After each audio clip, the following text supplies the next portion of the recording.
Capítulo 13. Pecado e punição. Jesus havia terminado uma de suas pregações na praça pública, quando percebeu que a multidão se movimentava em alvoroço. Alguns populares mais exaltados prorrompiam em gritos, enquanto uma mulher ofegante, cabelos desgrenhados e faces macilentas se aproximava dele, com uma súplica de proteção a lhe sair dos olhos tristes. Os muitos judeus ali aglomerados excitavam o ânimo geral, reclamando o apedrejamento da pecadora, na conformidade das antigas tradições. Solicitado então a se constituir juiz dos costumes do povo, o mestre exclamou com serenidade e desassombro, causando estupefação aos que ouviram: Aquele que estiver sem pecado, atire a primeira pedra. Por toda a assembleia se fez sentir uma surpresa inquietante. As acusações morreram nos lábios mais exaltados. A multidão ensimesmava-se para compreender sua própria situação. Enquanto isso, o mestre pôs-se a escrever no solo despreocupadamente. Aos poucos, o local ficara quase deserto. Apenas Jesus e alguns discípulos lá se conservavam, tendo ao lado a mulher a ocultar as faces com as mãos. Em dado instante, o mestre divino ergueu a fronte e perguntou à infeliz: Mulher, onde estão teus juízes? Observando que a pecadora lhe respondia apenas com o olhar reconhecido, onde as lágrimas aljofravam. Nota do editor. Orvalhar. Num misto de agradecimento e alegria, Jesus continuou: Ninguém te condenou? Também eu não te condeno. Vá e não peques mais. A infeliz criatura retirou-se, experimentando uma nova sensação no espírito. A generosidade do Messias lhe iluminava o coração, em claridades vivas que lhes banhavam a alma toda.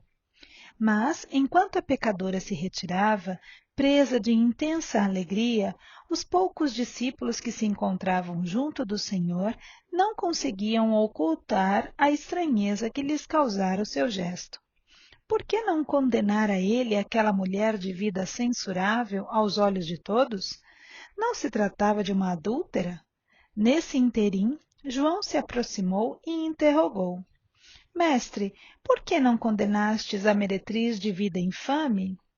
Jesus fixou no discípulo o olhar calmo e bondoso e redarguiu: Quais são as razões que aduzes em favor dessa condenação? Sabes o motivo por que essa pobre mulher se prostituiu? Terá sofrido alguma vez a dureza das vicissitudes que ela atravessou em sua vida? Ignoras o vulto das necessidades e das tentações que a fizeram sucumbir a meio do caminho. Não sabes quantas vezes tem sido ela objeto do escárnio dos pais, dos filhos e dos irmãos das mulheres mais felizes. Não seria justo agravar-lhe os padecimentos infernais da consciência pesarosa e sem rumo. Entretanto, exclamou João, defendendo os princípios da lei antiga, ela pecou e fez jus à punição. Não há escrito que os homens pagarão, ceitil por ceitil, os seus próprios erros?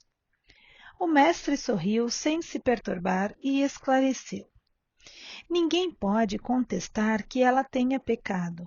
Quem estará irrepreensível na face da terra? Há sacerdotes da lei, magistrados e filósofos que prostituíram suas almas por mais baixo preço. Contudo, ainda não lhes vi os acusadores. A hipocrisia costuma campear impune, enquanto se atiram pedras ao sofrimento. João, o mundo está cheio de túmulos caiados. Deus, porém, é o Pai de bondade infinita, que aguarda os filhos pródigos em sua casa. Poder-se-ia desejar para a pecadora humilde tormento maior do que aquele que ela própria se condenou por tempo indeterminado?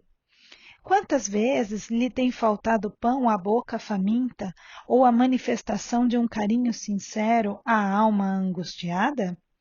Raras dores no mundo serão idênticas às agonias de suas noites silenciosas e tristes. Esse o seu doloroso inferno, sua aflitiva condenação. É que, em todos os planos da vida, o Instituto da Justiça Divina funciona, naturalmente, com seus princípios de compensação. Cada ser traz consigo a fagulha sagrada do Criador e erige, dentro de si, o santuário de sua presença ou a muralha sombria da negação. Mas só a luz e o bem são eternos, e um dia todos os redutos do mal cairão, para que Deus resplandeça no espírito de seus filhos. Não é para ensinar outra coisa que está escrito na lei. Vós sois deuses. Porventura, não sabes que a herança de um pai se divide entre os filhos em partes iguais? As criaturas transviadas são as que não souberam entrar na posse de seu quinhão divino, permutando-o pela satisfação de seus caprichos no desregramento ou no abuso, na egolatria ou no crime, pagando alto preço pelas suas decisões voluntárias. Examinada a situação por esse prisma, temos de reconhecer no mundo uma vasta escola de regeneração, onde todas as criaturas se reabilitam da traição aos seus próprios deveres. A Terra, portanto, pode ser tida como um grande hospital, em que o pecado é a doença de todos.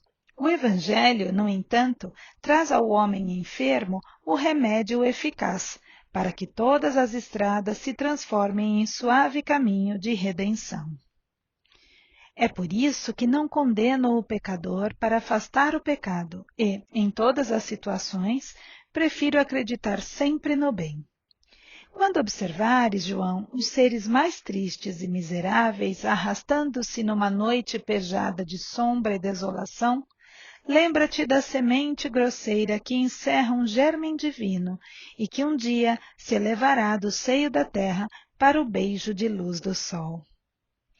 Terminada a explicação do mestre, o filho de Zebedeu, deixando transparecer na luz do olhar a sua profunda admiração, pôs-se a meditar nos ensinamentos recebidos. Muito tempo ainda não transcorrera depois desse acontecimento, quando Jesus subiu de Cafarnaum para Jerusalém, acompanhado por alguns de seus discípulos. Celebravam-se festas tradicionais entre os judeus. O Messias chegou num sábado, sob a fiscalização severa dos espíritos rigoristas de sua época. Não foram poucos os paralíticos que o cercaram, ansiosos pelo benefício de sua virtude salvadora. Escandalizando os fanáticos, o Mestre curava e consolava, na sua jornada de gloriosa redenção. Explicando que o sábado fora feito para o homem e não o homem para o sábado, enfrentava sorridente as preocupações dos mais exigentes. Vendo tantos cegos e aleijados aglomerados à passagem, Tiago o interpelou. Mestre, sendo Deus tão misericordioso, por que pune seus filhos com defeitos e moléstias tão horríveis? Acreditas, Tiago, respondeu Jesus, que Deus desça de sua sabedoria e de seu amor para punir seus próprios filhos? O Pai tem o seu plano determinado, com respeito à criação inteira, mas, dentro desse plano, a cada criatura cabe uma parte na edificação, pela qual terá de responder. Abandonando o trabalho divino para viver ao sabor dos caprichos próprios, a alma cria para si a situação correspondente, trabalhando para reintegrar-se no plano divino, depois de se haver deixado levar pelas sugestões funestas contrárias à sua própria paz. João compreendeu que a palavra do Messias era a confirmação dos ensinamentos que já ouvira de seus lábios, na tarde em que a multidão exigia o apedrejamento da pecadora. Afastaram-se em seguida do tanque de Betsaida, cujas águas eram tidas em Jerusalém na conta de miraculosas, e onde o mestre fizera andar paralíticos, dera vista a cegos e limpara leprosos. Na companhia de Tiago e João, o Senhor encaminhou-se para o templo, onde um dos paralíticos que ele havia curado relatava o acontecido, cheio de sincera alegria. Jesus aproximou-se dele e, deixando entrever aos seus discípulos que desejava confirmar os ensinamentos sobre pecado e punição, falou-lhe abertamente, como se lê no texto evangélico de João.